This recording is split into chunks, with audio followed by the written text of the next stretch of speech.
প্রত্যেকটা মানুষের কিন্তু স্বপ্ন থাকে এবং স্বপ্ন যখন হয় পরিবারকে নিয়ে তখন কিন্তু একজন বাইকার সে তার বাইকের বাইরে তাকে একটা গাড়ির কথা চিন্তা করতে হয়। গাড়ি দ্যাটস মিন কার। আসলে ছোটবেলা থেকে গাড়ি গাড়ি বলে আসছি তো, তাই কারের বদলে গাড়ি শব্দটা অনেক বেশি আসে। আমার পরিবারটা ছিল আগে 3 জনের, আমি, আমার ছেলে এবং আমার ওয়াইফ।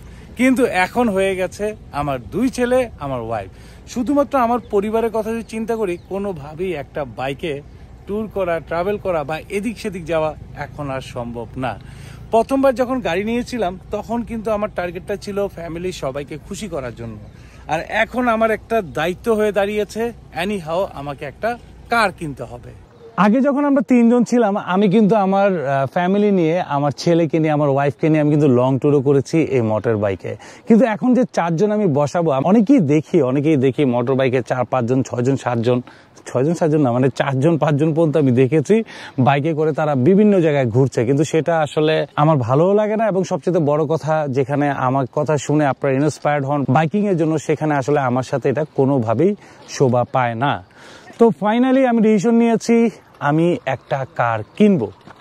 এখন একটা কার কেনার আগে যেটা হয়, দেখতে হয়, খুঁজতে হয়, খোঁজ লাগাতে হয়। যেহেতু বাজেটটা একটু কম, একেবারে বাজেটের মধ্যে একটা কার নিতে যাচ্ছে, সেই ক্ষেত্রে একটু বুঝে শুনে যদি কার না কিনি, তাহলে হয়তো বা আমাকে কার নিয়ে ভোগান্তিতে পড়তে হবে। তো আমার যে সকল বন্ধু যারা কিনা গাড়ি বুঝে, গাড়ির সাথে জড়িত, গাড়ি ক্রয় বিক্রয় করে, আমি এখন তাদের শরণাপন্ন হচ্ছি, তাদের কাছ থেকে সাপোর্ট নেওয়ার চেষ্টা করছি কিভাবে একটা ভালো গাড়ি কেনা যায়।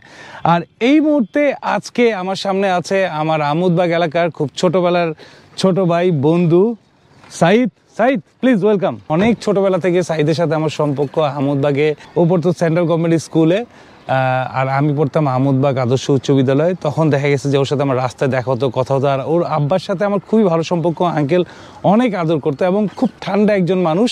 এবং সাইদও বড় হয়ে পুরো আঙ্কেলের জন্য একটা ফটোকপি হয়ে গেছে। তো সাইদ, এই যে তোমার কার ল্যান্সার, কি জানো, জিএলএক্স, মিৎসুবিশি ল্যান্সার জিএলএক্স, এই কারটা সাইদ অনেকদিন ধরে চালাচ্ছে। আর কার যারা ড্রাইভ করে তাদের একটা জিনিস দেখলাম, যে তারা একটা কার না বেশি দিন চালায় না। তার মধ্যে সাইদ একজন। ও এর মধ্যে 4-5টা কার অলরেডি চেঞ্জ করে ফেলছে। তো এখন সম্ভবত এটাও চেঞ্জ করবে। আমি গতকালকে ওর সাথে কথা বলতেছিলাম যে সাইদ, আমি তো একটা কার কিনবো, তো টয়োটা কিনবো না মিৎসুবিশি কিনবো না নিশান কিনবো। তো আসলে বাংলাদেশের মানুষ কিন্তু টয়োটাকে অনেক বেশি সাপোর্ট দেয়, অন্য ব্র্যান্ডগুলোকে একটু কম সাপোর্ট দেয়। তো ও আমাকে কালকে বলল যে ভাই, আমি তো একটা মিৎসুবিশি ইউজ করতেছি, যদিও টয়োটা থেকে খরচ একটু বেশি, একটা কার আমার কাছে আছে, আমি অনেকদিন ধরে ইউজ করতেছি, আপনি একটু দেখেন। সাইদ, তুমি একটু এই কার সম্পর্কে হালকা পাতলা একটু বলো আমাদেরকে। এটা হচ্ছে 2010 মিৎসুবিশি ল্যান্সার জিএলএক্স, তো জি এডিশন। অ্যাকচুয়ালি এই গাড়িগুলো আমাদের দেশে সরকারি বিভিন্ন প্রজেক্টে ইউজ হয় বেশিরভাগ। তো আমার কেন যেন এটা পছন্দ, বলতে পারবো না কি কারণে। টয়োটা থেকেও এই গাড়িগুলো আমার কাছে বেশি পছন্দ হয়। তার পিছনে কিছু কারণ আছে। তার ভিতরে অন্যতম একটা কারণ হচ্ছে এই গাড়ির যে মডেল, এবং মডেল হিসেবে যে প্রাইস, এই প্রাইসে আপনি টয়োটাতে গেলে মডেল নেমে আসতে হবে অনেক নিচে। এবং গাড়িগুলো কিন্তু অনেক রাফ ইউজ করা, যার কারণে কন্ডিশনটা খারাপ হয়ে যায়। কিন্তু স্পেয়ার পার্টস পাওয়া যায়, যার বিদায় টয়োটা অনেক বেশি রিলায়েবল, এবং মানুষের পছন্দও টয়োটা অনেক বেশি বাংলাদেশের মানুষের ওই রিলায়েবিলিটির কারণে। এবং অনেকে বলে তেল গ্যাসটাও কম খায়, আসলেও একটু কম খায়। তো এটা যদিও 1300 সিসি, বাট আপনি যদি একদম স্টক এভরিথিং যদি স্টক হয়, সেই ক্ষেত্রে আপনার এই তেলটাও কিন্তু কম খায়। দেখা যায় ইঞ্জিন ওভারহলিং যদি না থাকে। এটা 2010-এর, এটা এখন পর্যন্ত ইঞ্জিন খোলা হয় নাই বা গিয়ার বক্সের কোনো ইস্যু নাই। সোজা কথা, কোনো ধরনের কোনো প্রবলেম সেটার ভিতরে নাই। তো এভরিথিং স্টক। আর আমি নিজেও কিছু হালকা পাতলা মডিফাই করেছি, সাউন্ড সিস্টেম করিয়েছি, অ্যান্ড্রয়েড প্লেয়ার লাগানো আছে। তারপর হচ্ছে আরও কিছু করবো modify, spoiler, rare spoiler, eyelid, এবং বডি কিট হাফ আছে। আর কেউ চাইলে, মানে যদিও আমি যে এলাকাটায় থাকি রিক্সা একটু বেশি, তো কেউ যদি চায় বাম্পার দুটো সামনে পিছনে খুলে ফেলে বডি কিট লাগাতে, একদম এটার স্টক বডি কিট পাওয়া যায়। ওটা তোমার কাছে আছে? হ্যাঁ, ওটা আমার কাছে আছে, কিন্তু ওইগুলো ফেটে গেছে, যার কারণে রিপেয়ারিং করতে হবে বা নতুন করে বানাতে পারবে। ওটা নতুন করে লাগানোই বেটার রিপেয়ারিং করার থেকে। ওইখান থেকে আবার অনেক সময় ছেড়ে দেয়। তো সাইদ, তুমি আমাকে একটু ইঞ্জিনের পোর্শনটা একটু দেখাও, বা গাড়ির আউটলুকিং আসলে জোস, আমার কাছে খুবই ভালো লেগেছে। একটা ফ্রেশ গাড়ি দেখতেও যেমন ভালো লাগে, একটা ফ্রেশ গাড়ি একটা ফ্রেশ অনুভূতি দেয়।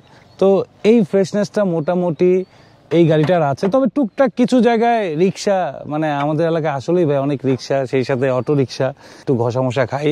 তো সাইদ ইঞ্জিন নিয়ে একটু বলো তো। আচ্ছা, প্রথমে বলে নেই গাড়িটা একটু ময়লা আছে, পরিষ্কার করলে আশা করি অনেক আরো চকচকে ঝকঝকে লাগবে। এটা হচ্ছে এই 4G13 ইঞ্জিন। কেউ যদি মডিফাই করতে চায় স্পোর্টস ভার্সনে, তাহলে এটাতে 4G63T, যেটা হচ্ছে মিৎসুবিশি এভলিউশন যে স্পোর্টস কার, সেটার ইঞ্জিন এখানে বসানো যাবে। চেসিস টেসিস সব কিছুই চওড়া আছে। এটা কিন্তু টয়োটা থেকে আর একটু চওড়া। আচ্ছা আচ্ছা, এই ডানে বামে মিলিয়ে একটু বেশি চওড়া। এখানে যথেষ্ট স্পেস আছে, ইঞ্জিনটা বসানো যাবে কেউ মডিফাই করতে চাইলে। যদিও মডিফাই ছাড়াই এই গাড়ি আমার কাছে মনে হয় যে না, অনেক কিছু আছে এই গাড়ি। মানে এখন যে ইঞ্জিনটা আছে সেটা কেমন পারফরমেন্স পাচ্ছ আর কি তুমি? আমি বলবো যে এটা আমি প্লিজড, আমি খুবই খুশি এটার পারফরমেন্সে। আপনার এখন সিটিতে আমি পাচ্ছি হচ্ছে 8 কিলো, আর হাইওয়েতে গেলে এটা 14 পর্যন্ত পাওয়া যায়। আর কেউ আমি একটু কম আরপিএম মানে কম হিট করি, যার কারণে আর কি আমি হয়তো মাইলেজটা বেশি পাই। কিন্তু কেউ যদি রাফও চালায়, এই হুটহাট অনেকে পিক আপ দেয়, হুটহাট ব্রেক করে, এরকমভাবেও যদি কেউ চালায়, তারপরেও 12 হাইওয়েতে পাবে 100% কনফার্ম। আচ্ছা আচ্ছা, মানে আমি টেস্ট করে দেখছি আর কি, ওইভাবে চালিয়েও দেখছি, নর্মালভাবে চালিয়েও দেখছি। তো 12 থেকে 14 হাইওয়েতে, আর 7 থেকে 8, 8.5 সিটিতে এটা পাওয়া যায় ইঞ্জিন, যেহেতু ফ্রেশ। আচ্ছা, এই একটা জিনিস, এটা আমি কিন্তু অনেক গাড়িতে দেখি না, এটা কি জিনিসটা? এটা হচ্ছে এই ইঞ্জিনের যে হিটটা উপরের দিকে ওঠে, আচ্ছা, সেই হিটটার জন্য অনেক সময় এই বনেটটা ডিসকালার হয়ে যায়। হ্যাঁ হ্যাঁ। তো এই বনেটটা যেন ফ্রেশ থাকে, কালারটা যেন জ্বলে না যায়, তো যার কারণে এখানে এটা একটা সাপোর্ট দেওয়া। এটাতে হিটটা উপরের দিকে কম ওঠে, অনেক কম ওঠে। আর পিছন দিকে এটা ফয়েল লাগানো আছে, যার কারণে হিটটা আসলে উপরের হিটটাও ভিতরের দিকে আসে না, ভিতরের হিটটাও বনেট পর্যন্ত পৌঁছায় না। ওই যা ডিসকালার হয় ওটা হয়তো রোদ থেকে হয় আর কি। এটা ভালো সাপোর্ট দেয়। আচ্ছা আচ্ছা, মানে এটা দরকার আছে, এটা দরকার আছে। 2021 সালে আমি প্রথম গাড়িটা কিনি। তো যেই কারটা কিনি সেটা ছিল WD-90, খুবই কম টাকায় কিনেছিলাম। উদ্দেশ্য ছিল শেখা, তো শেখার কাজটা আমার শেষ। তারপর আরেকটা গাড়ি আমি অনেকটা না চাইলেও কিনতে হয়, কর্সা টু ডোর। তো কর্সা টু ডোর কিনেছিলাম, যেটা ছোট সাইজ। হ্যাঁ, সিটিতে চালিয়ে খুব মজা পাচ্ছিলাম, কিন্তু সমস্যা ছিল যেটা অনেক বেশি একটা পুরাতন গাড়ি, যেটার স্পেয়ার পার্টস পাওয়া একেবারে মুশকিল হয়ে যাচ্ছিল। এবং হ্যাঁ, সবচেয়ে বড় সমস্যা ছিল গাড়িটা ছিল কার্বোরেটর থেকে EFI করা হয়েছে, তো অনেক কিছুই মানে প্রবলেম ছিল। তারপর মোটামুটি শান্তির একটা কার কিনি, সেটা হচ্ছে টয়োটা স্প্রিন্টার 100 মডেল আর কি। তো ওইটা চালিয়ে আমি বেশ ভালোই মজা পেয়েছি। কিন্তু একটা পর্যায়ে যখন আমি ইন্ডিয়ার লাদাখে ফার্স্ট ট্যুরে যাই, 3 মাসে একটা ট্যুরে যাচ্ছে, এত বড় একটা ট্যুর দিব, বাসে আসলে ড্রাইভ করার কেউ নাই, তখনও কেউ ড্রাইভ করা শিখে নাই। তো অলরেডি আমার বাইকিংয়ের কারণে কারটা খুব কমই ড্রাইভ করা হচ্ছিল, এবং বেশ কিছু প্রবলেমও তৈরি হয়েছিল। তার কাছে মনে হচ্ছে যে না, আমি আরেকটু আপগ্রেডে যাই, এটা বিক্রি করে দেই। পরবর্তীতে আপগ্রেড করতে গিয়ে ওই কারটা বিক্রি করার পর দেখা গেছে যে আমার আর কার কেনা হয়নি। তো অনেক দিন হয়ে গেছে, এখন ফাইনালি যখন তুমি আরেকটা চাচ্চু হয়েছো, তো এখন 2 চাচ্চুকে তো এক বাইকে বসানো খুব মুশকিল।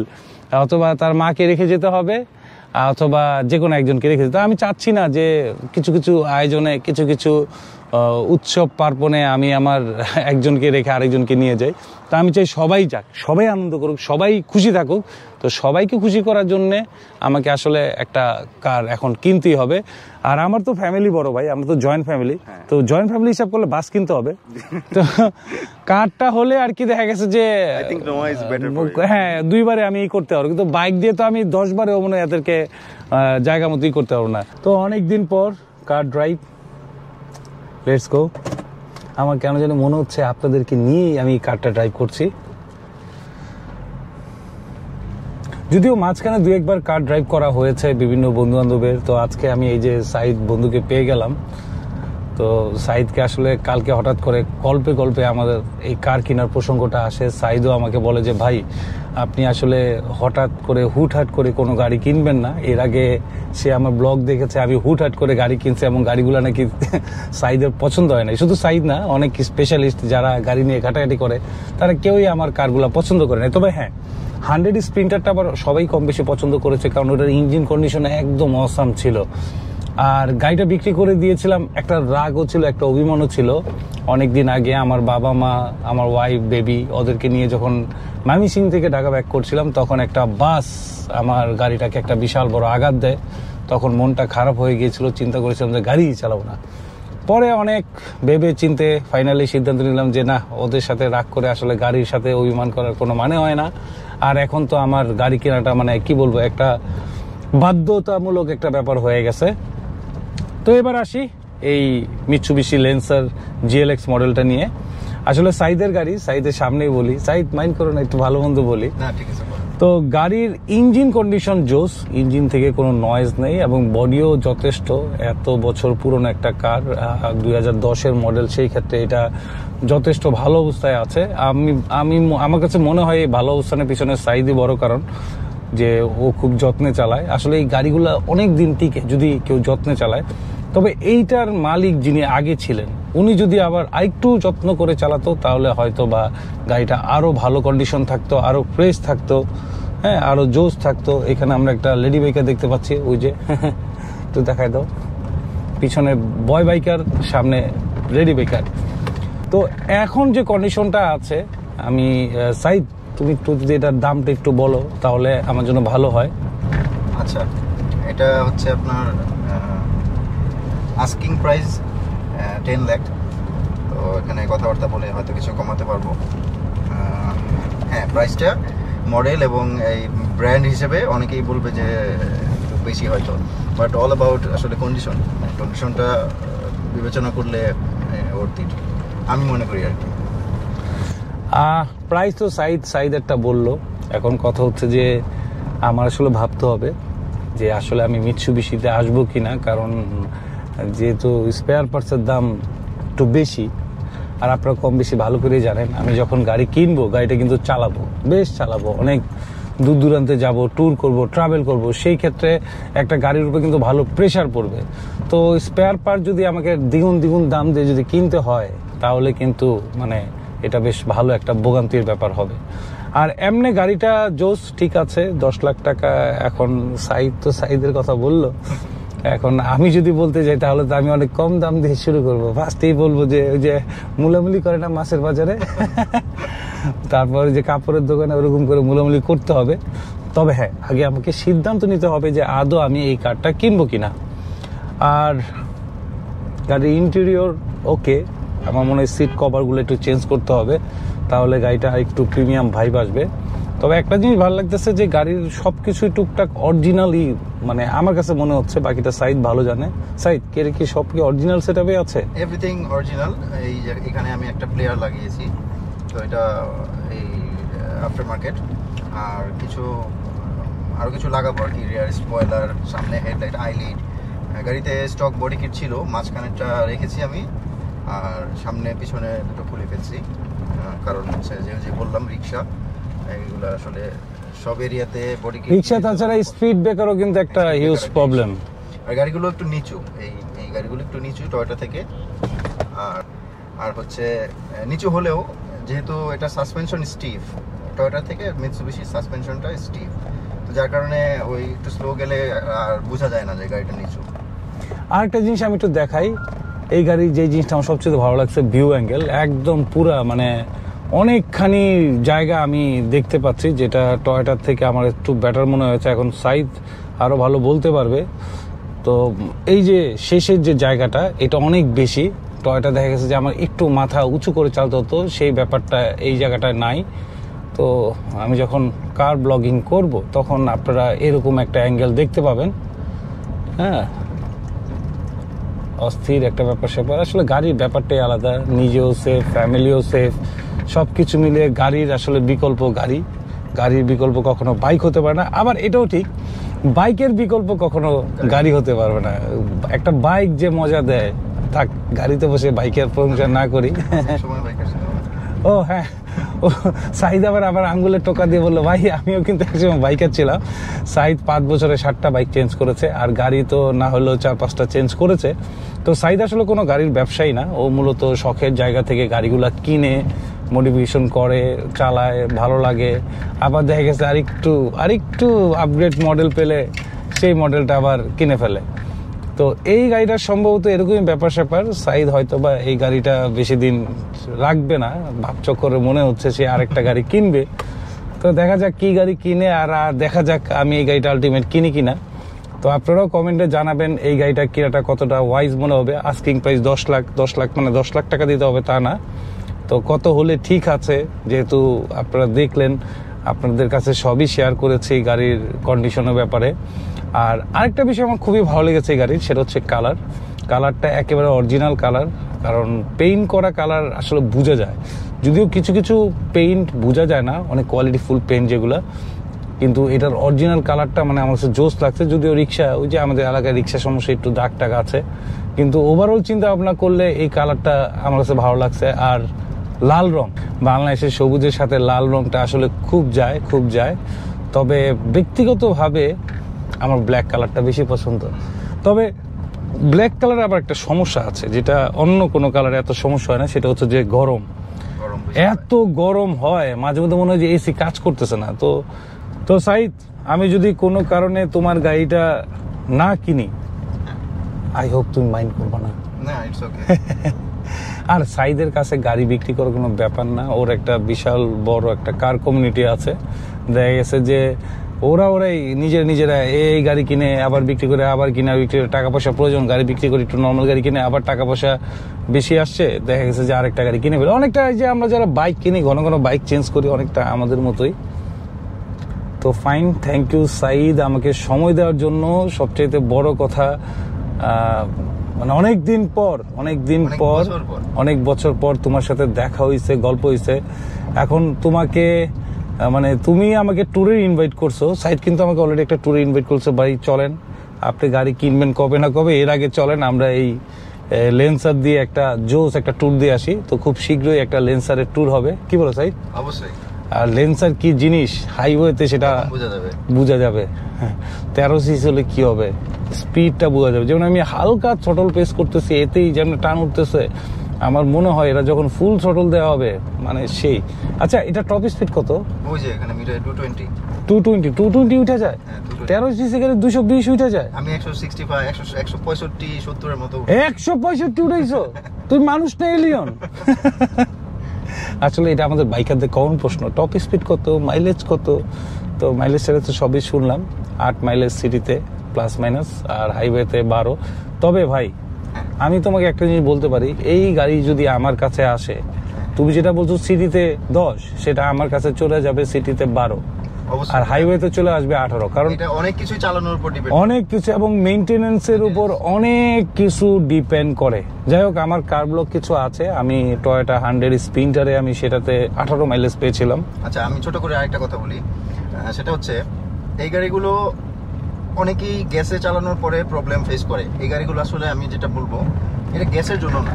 যারা গ্যাস দিয়ে গাড়ি চালান, মানে আমি গ্যাস বলতে সিএনজির কথা বলতেছি, তো সিএনজিতে এই গাড়িগুলো প্রবলেম বেশি হয়, বিশেষ করে কয়েল কেটে যায়, খুব ঘন ঘন কয়েল চলে যাবে, গাড়ি ধাক্কা দিবে আর চলতে চাবে না। মানে সোজা কথা, এটাকে সিএনজিতে চালাইতে হলে জোর করে চালাইতে হয়। তো এটা এটা আমি রিসেন্টলি এলপিজি করাইছি, ভালো জায়গা, সিকোয়েন্সিয়াল সিস্টেম, ইনজেক্টর সিস্টেম যেটা। তো আপনি তো চালাচ্ছেন, আপনি কি বুঝতে পারতেছেন যে কিসে চালাচ্ছেন? না, আসলে আমি ওইভাবে বুঝতে পারতেছি না। এটার পিছনে কারণ হচ্ছে যে আমি তো আসলে 20-30 কিলোমিটার গতিবেগের উপরে চালাতে পারতেছি না, কারণ এটা একটা পার্ক এরিয়া, এদের স্পিডে চালানোর কোনো মানে হয় না। তবে আমি একটু বুঝতে পারতেছি যে এলপিজিতে ভালোই পারফরমেন্স দিচ্ছে, যেটা সিএনজি হলে হয়তো বা গাড়িটা অনেক বেশি নকিং করতো, মানে স্টিয়ারিং এ ফিল করতে পারতাম। তো স্টিয়ারিং যথেষ্ট স্মুথ, তবে আমার মনে হয় ফুয়েলে আরো স্মুথ হবে। ওকে, তাহলে সাইদ, আমি ডিসক্রিপশনে তোমার নাম্বার দিয়ে দিব না, যদি আমার কোনো ফ্রেন্ড আগ্রহ বোধ করে তাহলে তোমার সাথে কথা বলবে।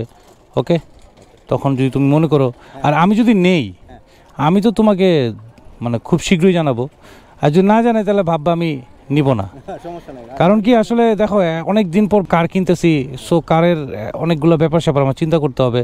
তোমার কার ঠিক আছে, ওকে ফাইন, বাট আমাকে আরও অনেক কিছু ভাবতে হবে। ওকে, আর তোমার কোনো বন্ধুর যদি অন্যান্য কার থাকে, আমাকে দেখানো যায়, বাজেট তো বুঝছোই, মোটামুটি 8-10 লাখ, হ্যাঁ এরকম বাজেট, তাহলে আমাকে দেখায়ও। যদি অল্প বাজেটের কারই হয়, যদি সেটা ফ্রেশ হয়, সেটাও আমি নিব। ওকে, আল্লাহ হাফেজ, তাহলে ফোনে কথা হবে। হ্যাঁ, আল্লাহ হাফেজ, টাটা। কার কিনি, ট্রেন কিনি, প্লেন কিনি, জেট কিনি, যাই কিনি ভাই, বাইককে কখনো আমি ভুলে যেতে পারবো না। বাইক হচ্ছে আমার রক্তে, যতদিন বেঁচে থাকবো বাইক আমার রক্তের সাথে থাকবে। সো আপনারা কখনোই এমনটা চিন্তা করবেন না তরু ভাই কি বাইকিংটা ছেড়ে দিচ্ছে কিনা, বাইকিং থেকে সরে দাঁড়াচ্ছে কিনা।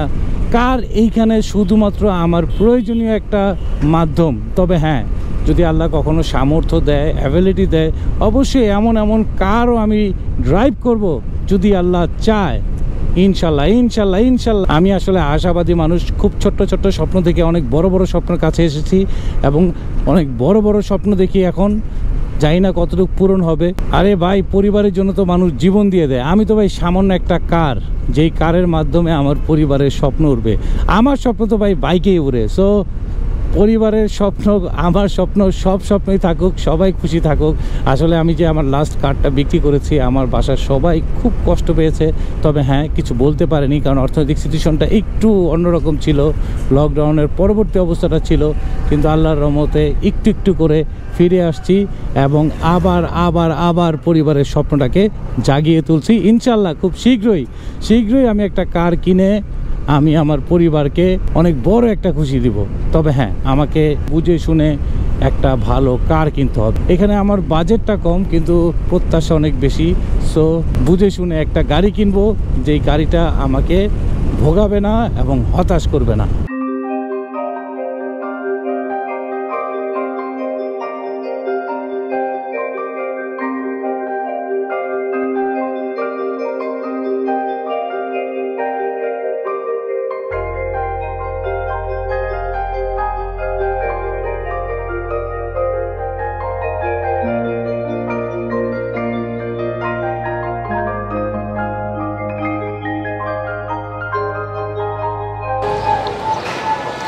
এরকম কার তো সহজে বাংলাদেশে কিনতে পারতেছি না। তবে যেই কারটাই কিনি না কেন, ঠিক এইরকম বান্দরবনের রাস্তায় জোস করে ট্যুর করব, রাইড করব এবং সেই ব্লগ আপনাদেরকে উপহার দিব। আপনারা বন্ধুরা আমার জন্য দোয়া করেন, আমি যেন খুব শীঘ্রই আমার ফ্যামিলির এই পছন্দের, ভালো লাগার, ভালোবাসার কারটা যেন কিনতে পারি এবং সেই সাথে সেই কারে চড়ে যেন তাদেরকে খুশি করতে পারি এবং আপনাদেরকে যেন অনেক সুন্দর সুন্দর ব্লগ উপহার দিতে পারি। তো বন্ধুরা, এখানে আজকে ব্লগটি শেষ করছি। এখনো যারা আমার চ্যানেলকে সাবস্ক্রাইব করেননি, এখনই সাবস্ক্রাইব করুন এবং পাশে থাকা বেল বাটনটি প্রেস করুন। সবাইকে হৃদয়ের অন্তঃস্থল থেকে জানাই সেলুট।